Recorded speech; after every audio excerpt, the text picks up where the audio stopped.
Once again, it seems that nobody is safe from the layoffs at the Walt Disney Company.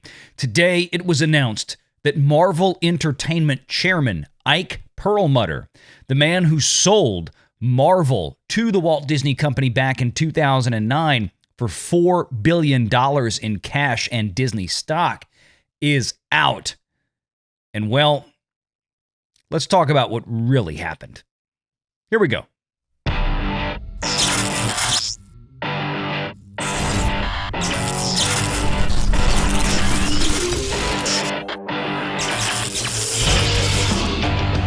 Renegade Online.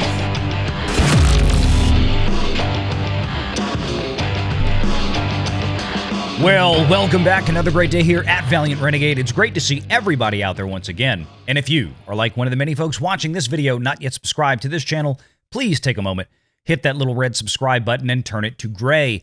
Hit that like button, hit that notification bell, share this sucker out on the social medias, and of course, please do leave a comment before you head out the door today. Let's get right to the news. Ike Pearlmutter, the chairman of Marvel Entertainment, is out at the Walt Disney Company. Now, the news has been telling us that, well, this was part of the consolidation efforts by Bob Iger and the Walt Disney Company to reduce costs and expenses. They had an initiative set forth several months ago to reduce expenses by about $5.5 billion. Some $3+ billion of that is to come from content spend reductions, mainly in their streaming platforms, but that would also spread out to many of the major studios inside the Disney network of business families. And while we've seen some headline reductions in the way of people like Victoria Alonzo, that of course came with a bit more of a story. But this Ike Pearlmutter thing seems to be getting thrown under the gauntlet of just simple consolidation and cost reduction. But frankly, I don't think anything could be further from the truth. The headline at The Hollywood Reporter and the image displayed underneath it says the entire story right there. They could not have made it more plain. Marvel Entertainment chairman Ike Pearlmutter out at Disney. Perlmutter's Marvel Entertainment division, not associated with Kevin Feige's Marvel Studios, will be folded into other parts of Disney. I'm sure that out of all of the images of Mr. Perlmutter that could have been selected as the image associated with this article, that the only viable option was the one of him shaking hands with President Donald Trump. Marvel mogul Ike Pearlmutter is out at Disney. The billionaire who sold the comic book giant Marvel to Disney in 2009 was told Wednesday that Disney is folding his Marvel Entertainment unit into other parts of the company and that he would be let go. Marvel Entertainment is focused mostly on consumer products and is not part of the lucrative Marvel Studios division led by Kevin Feige. Rob Steffens, the co-president of Marvel Entertainment, was also let go. Yeah, about that consumer products division. Might that have something to do with the fact that Marvel Phases 4 and 5 have produced no kind of commercially viable products to sell based on the non-commercially viable characters that they have utilized in those phases? Phases 4 and 5 that, if I'm not mistaken, were entirely orchestrated by Mr. Feige and Victoria Alonzo. Known for being reclusive and frugal, Perlmutter acquired Marvel in 1998 via a toy company he controlled. A little more than a decade later, he helped orchestrate the sale to the Walt Disney Company, which was led by Bob Iger at that time for $4 billion. Disney agreed to continue employing him as chairman of Marvel. Perlmutter, however, rubbed other senior Disney executives the wrong way, or maybe in political parlance, the right way.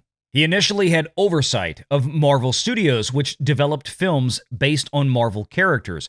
A feud with Feige, however, hit a boiling point in 2015, with Iger moving Marvel Studios from Perlmutter's division and into Disney's larger film operations. And you can bet your butt that Victoria Alonzo was heavily involved as one of the most vocal, outspoken, obnoxious people that were probably trying to get rid of Ike Pearlmutter at that point. Bob Iger, Disney CEO, told CNBC in February that Ike Pearlmutter wanted to fire Feige. I promised Ike the job, that he would continue to run Marvel after that. Not forever, necessarily, Iger said. And, quote, in 2015, he was intent on firing Kevin, who was running Marvel's studio. And I thought that was a mistake and stepped in to prevent that from happening. Bob Iger is admitting something that we already knew, and that was he was the one that orchestrated Ike Pearlmutter's removal, giving Kevin Feige and then at the time Victoria Alonzo almost autonomous control over Marvel from that point forward. Now, I want you to bear in mind that by this point in 2015, the remainder of Phase 3 had already been largely mapped out. And that was still something that was under the tutelage of Ike Pearlmutter. But what came after that in Phases 4 and now Phase 5 was completely out of the hands of Ike Pearlmutter's oversight and left entirely to Feige and Alonzo. Iger's interview came as Perlmutter was revealed to be involved in Nelson Peltz's proxy fight against Disney. Quote, our filings indicate that both Ike and Nelson were working together to try to encourage the board or convince the board to put Nelson on it, Iger told CNBC. Indeed, according to Disney's calendar of events, Perlmutter was the first person to reach out to then CEO Bob Chapek to discuss a meeting with Nelson Peltz.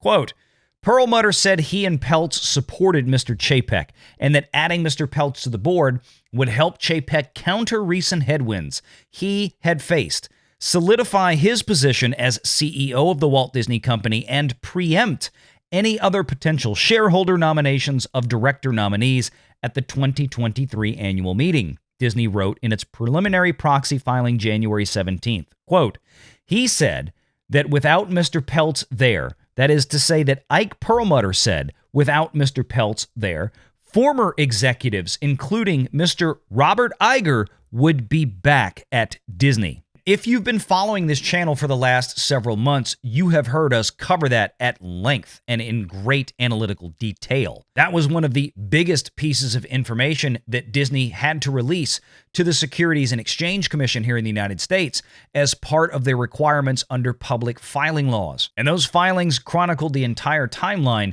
of Nelson Peltz making a push onto the Disney board. And as a reminder, while that was going on, even though Bob Chapek was still CEO of the Walt Disney Company, as we have also detailed based on previous SEC filings from the Walt Disney Company, Robert Iger was still at the Walt Disney Company with a 5-year contract as a private consultant following his quote-unquote exit as executive chairman. This is why Robert Iger never even left his office at the Burbank C-suite of the Walt Disney Company. As we've stated many times before, Robert Iger has been working diligently behind the scenes to get rid of his successor, Bob Chapek, and get rid of anybody who supported him and tried to keep Mr. Iger from coming back.